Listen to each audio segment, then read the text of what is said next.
La Coupe du Monde 2026 est entrée dans sa phase la plus spectaculaire, mais une polémique d'une rare intensité vient de voler la vedette au terrain.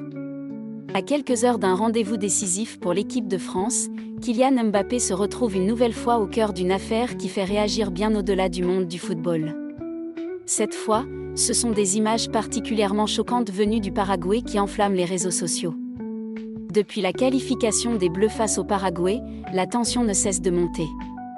Cette rencontre, remportée par la France grâce à un pénalty inscrit par Kylian Mbappé, avait déjà laissé un goût amer aux supporters paraguayens. Mais ce qui s'est passé après le coup de sifflet final a contribué à alimenter une vive controverse. Le capitaine des Bleus a été critiqué après avoir refusé de serrer la main du gardien paraguayen Orlando Gil. Un geste qui a rapidement fait le tour des médias et des plateformes sociales, déclenchant de nombreuses réactions des deux côtés. Quelques heures plus tard, la polémique a franchi un nouveau cap lorsqu'une sénatrice paraguayenne, Celeste Amarilla, a publié un message particulièrement insultant visant directement Kylian Mbappé. Ces propos, largement dénoncés pour leur caractère raciste, ont suscité une vague d'indignation en France comme à l'étranger.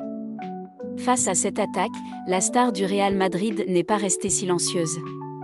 Dans un message publié sur les réseaux sociaux, Kylian Mbappé a dénoncé des paroles indignes d'une élue de la République paraguayenne.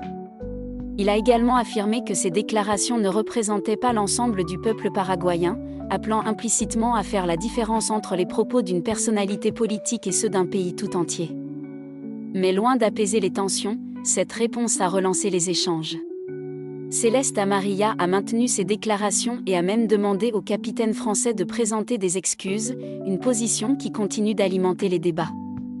Alors que toute l'attention devrait être tournée vers la demi-finale entre la France et le Maroc, une nouvelle séquence est venue choquer les internautes. Une vidéo, devenue virale en quelques heures, montre un groupe de personnes portant les couleurs du Paraguay réunies autour d'un mannequin présenté comme représentant Kylian Mbappé. Sur le torse du mannequin apparaît clairement son nom. Quelques instants plus tard, un homme s'approche avec une torche et met le feu au mannequin sous les applaudissements et les téléphones des personnes présentes qui filment toute la scène. Ces images ont immédiatement provoqué une avalanche de réactions sur les réseaux sociaux. De nombreux internautes dénoncent un acte qui dépasse largement le cadre d'une rivalité sportive. Beaucoup rappellent que le football doit rester un moment de partage et de compétition, sans sombrer dans les insultes, les provocations ou les démonstrations de haine. À quelques heures seulement d'un match capital contre le Maroc, le staff de l'équipe de France espère que cette affaire n'aura aucune incidence sur la préparation des joueurs. Les Bleus restent concentrés sur leur objectif, décrocher une place en finale de la Coupe du Monde 2026. Cette rencontre s'annonce déjà électrique. Elle sera arbitrée par un corps arbitral entièrement argentin, un détail qui fait lui aussi beaucoup parler, compte tenu des enjeux de la compétition. Pendant ce temps, la polémique autour de Kylian Mbappé continue de prendre de l'ampleur.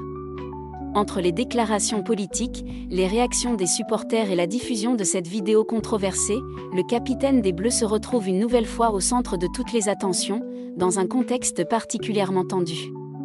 Reste désormais à savoir si les autorités sportives ou les instances internationales décideront de réagir face à ces événements. Une chose est certaine, à l'approche de cette demi-finale très attendue, cette affaire ajoute une pression supplémentaire autour de l'équipe de France. Et vous, que pensez-vous de cette polémique ? Selon vous, les rivalités dans le football vont-elles aujourd'hui beaucoup trop loin ? Donnez votre avis dans les commentaires. Si vous avez apprécié cette vidéo, pensez à laisser un like, à vous abonner à la chaîne et à activer la cloche pour ne manquer aucune actualité sur les célébrités et les grands événements sportifs.